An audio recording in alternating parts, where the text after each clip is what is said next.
നമ്മൾ ചെറുപ്പത്തിൽ ഉമ്മാന്റെ മുലപ്പാലിലൂടെ കേട്ട് പരിചയിച്ച് ബഹുമാനിക്കാൻ തുടങ്ങിയതാണ് ഷെയ്ഖ് മുഹീദ്ദീൻ അബ്ദുൽ ഖാദർ ജീലാനി, അഷെയ്ഖ് അഹമ്മദുൽ കബീർ റിഫായി.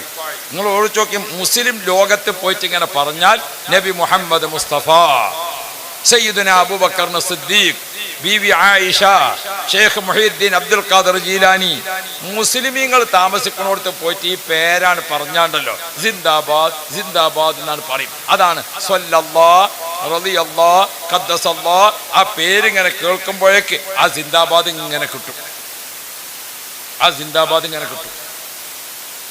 അത് മുസ്ലിം ലോകത്തെ നിങ്ങൾ പോയി പറഞ്ഞു നോക്കി, എവിടെ നബി മുഹമ്മദ് മുസ്തഫ. ആ മുഹബ്ബീങ്ങൾക്ക് അത് കേട്ടിട്ട് സിന്ദാബാദ് വിളിക്കാതിരിക്കാൻ പറ്റൂല. ഞമ്മക്കൊരാൾക്ക് പ്രത്യക്ഷത്തിൽ തന്നെ ഒരു ഈമാൻദാരി ആളാണോ?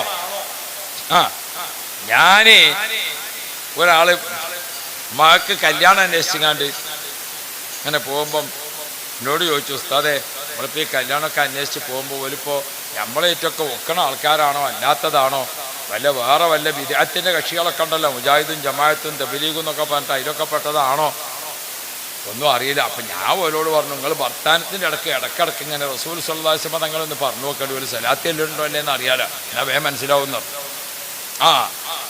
നമ്മൾ പിന്നെ ഈ സംഗതികളൊക്കെ അള്ളാഹു റസൂൽ സ്വല്ലല്ലാഹു അലൈഹി വസല്ലം പറഞ്ഞ മാതിരി നമ്മൾ ചെയ്യുള്ളൂ എന്ന് പറയുമ്പം സലാത്ത് ചെല്ലുന്നുണ്ടോ എന്ന് നോക്കിയാൽ മതി, ഇന്ന് എളുപ്പം കിട്ടുമല്ലോ.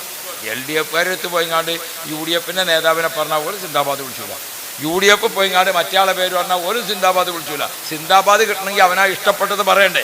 അപ്പൊ സിന്ദാബാദ് ഉണ്ടോ അല്ലേ എന്ന് അറിയാൻ മുഹമ്മദ് മുസ്തഫ സിന്ദാബാദ് കിട്ടിയാലോ വേഗം മനസ്സിലാക്കാം.